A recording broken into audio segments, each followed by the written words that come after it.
Welcome back to the deep dive. Okay, today we're getting into something, well, truly bizarre. It's called Italian Brainrot. Right.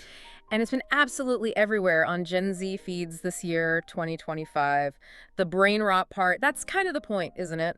Embracing the delightful nonsense. Exactly. It's self-aware. Yeah. So if you've been online, you've probably seen these AI animals with names like Bombardier Crocodilo, Ballerina Cappuccina. Yeah. Zebragetti is a personal favorite. Zebragetti, perfect example. And they have these like dramatic AI voiceovers, this completely illogical backstory.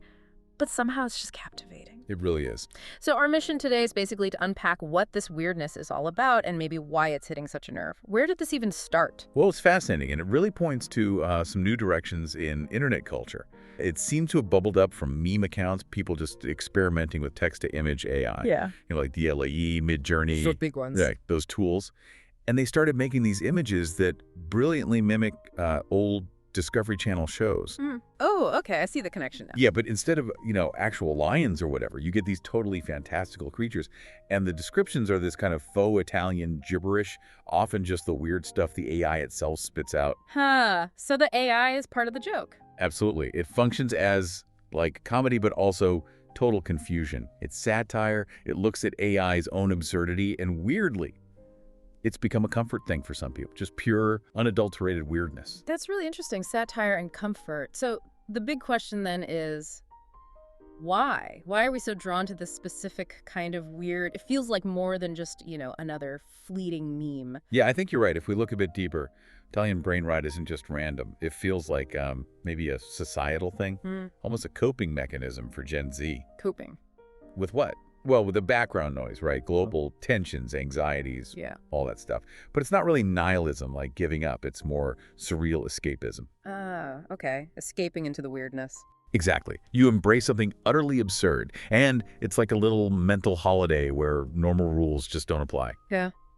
And it leverages AI's randomness perfectly for that humor. Plus, there's that nostalgia element you mentioned. The 2000s Discovery shows. Yeah, but twisted through this modern, almost glitchy internet humor. And it's building its own kind of internet folklore. Yeah. Each meme adds a little bit. Like a shared universe of nonsense. Pretty much. It really embodies what some people call anti-sensibility. Humor that makes no sense because maybe nothing else feels like it makes sense either. Wow. Okay, that actually lands pretty hard. Using absurdity to fight absurdity, I admit I've seen a Zebragetti and just thought, what on earth? But now, okay, it's deeper. And it gets even wilder, right? Because beyond the laughs, beyond the coping, there are these like real world ripples. Edifice. We're seeing this AI dependency grow. I mean, machines are literally creating our jokes now. And they're kind of terrifyingly good at this weird stuff.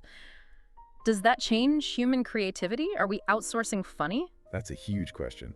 And there's also that hyperreal aspect you touched on. Yeah, where these meme worlds, even though they're totally fake, feel somehow more engaging than actual reality for some people. It's a strange pull.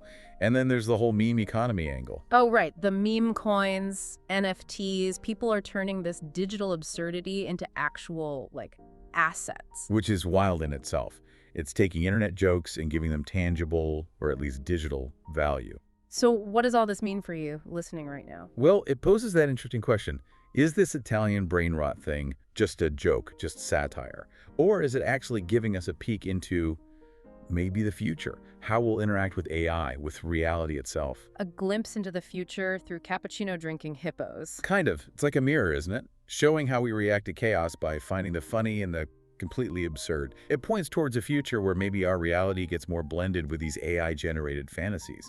The lines just get blurrier and perhaps more fun. Yeah, absolutely. It is hilariously ridiculous. You can't deny that. But it feels significant, too. What started as just a meme trend. Who knows? It could become its own universe, its own IP, maybe even games. It really could. It shows the power of these shared online moments. Definitely. And maybe that's the final thought to leave you with. In a world that feels increasingly run by cold algorithms and data, perhaps the most human, the weirdest thing we can do is just make meaning out of nonsense. Create our own weird folklore. Exactly. The bizarre is becoming the new folklore, generated spontaneously online. So next time you get sent a past raptor or something, don't just scroll by. You're actually watching digital folklore being made right there in real time.